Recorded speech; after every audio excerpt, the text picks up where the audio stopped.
So this is where I come to this, this concept of sustaining and disruptive technology. Developed by a guy called Christensen back in the 90s. He talked about the innovator's dilemma. And he talks about two different types of technologies, sustaining technologies and disruptive technologies. Now, sustaining technologies are technologies where there's incremental improvements being made to that technology. And we're all familiar with those sorts of technologies. But what he also talks about are disruptive technologies. And disruptive technologies drastically change the way we work, interact, play.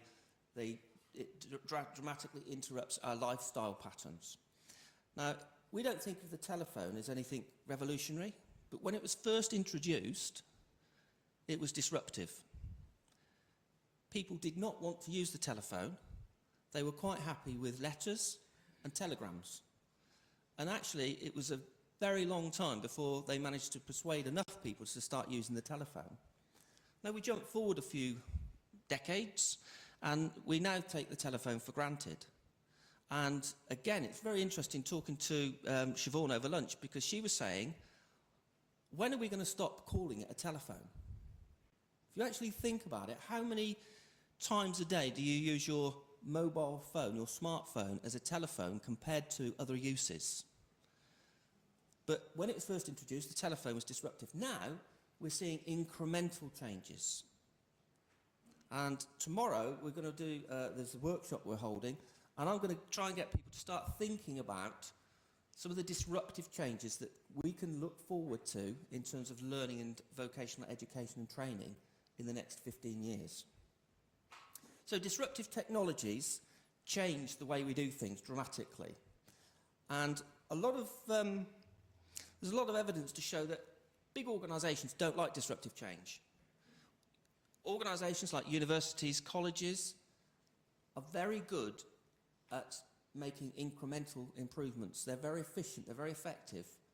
They may not be the right place to implement disruptive technology changes. And here we've got 12 disruptive technologies which are the global trends at the moment, as identified by McKinsey Global Institute.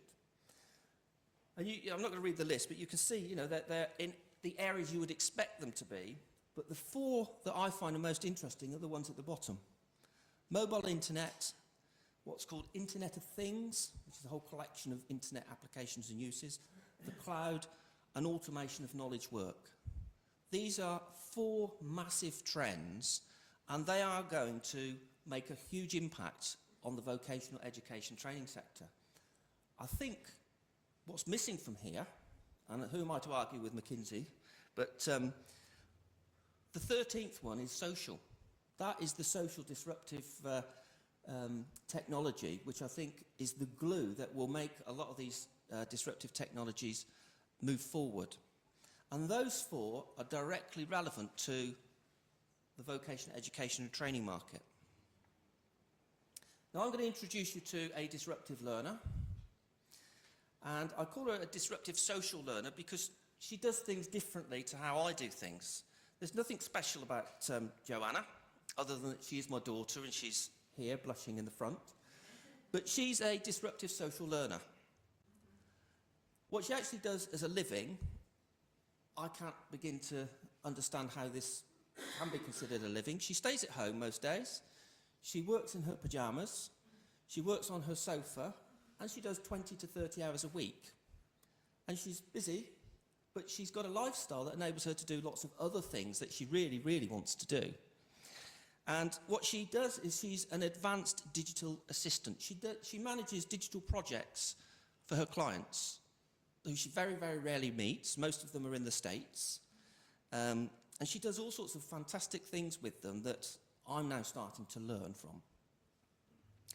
Now let's think about the disruptive learner, the social learner. Her office is in the park, and we've talked about this earlier, Kenneth made mention of this, and I'm not sure if it was last summer or the year before, she bought a Ford Galaxy car, ripped out all the seats, converted it into a bedroom, and went on holiday touring Europe for a couple of months while she carried on working. Because what she did was she worked in McDonald's, Starbucks, anywhere she could get Wi-Fi. So she didn't miss any business, any new clients, any deadlines. She was able to work in a way that she wanted to work. So I got interested in this because there's a growing number of people that she now knows and she's been interviewing to find out, well, what's your psychology? What makes you tick? How does this work? And this is where I first came across this strange term, solopreneur. And these are all disruptive social learners. Now, the first thing I would say, it's a wrong term to call them solo, because not one of the solo entrepreneurs that I know of works on their own. They actually work in online communities, and they're very, very close communities where there's lots of information exchange and sharing taking place on a minute-to-minute, hour-to-hour basis. They use social media in ways that I didn't even realise social media could operate and could work. So they're not talking about programmed learning. When they have a need, they tap into their social network. Their learning is what they need to know when they need to know it, and they're looking for solutions to drive productivity and performance. Now, that's different from a traditional educational model where we're working towards some examination and some qualification. Now, is this just a small-scale thing? Or is it part of a bigger movement? Now, I asked the question earlier today about the United States. Currently, there's nearly 18 million socialpreneurs in the US, with another 13 million, this figure's out of date now, that are part-time. Now, when they talk about solopreneurs, that's excluding those smaller businesses that actually are now employing 2, 3, 4, 5 people. The solopreneur is literally the one person in that business. When I come to look at the research and the progression of this in a European context, I saw it was a global map, and it was like a heat map showing where the monies are being generated by solopreneurs. As you would imagine, the States is very high. Australia and New Zealand are actually quite high. The UK was lukewarm, it was like a grey colour, and France just started to register. But most of Europe really didn't register on this heat map as a major source of revenue being generated by solopreneurs.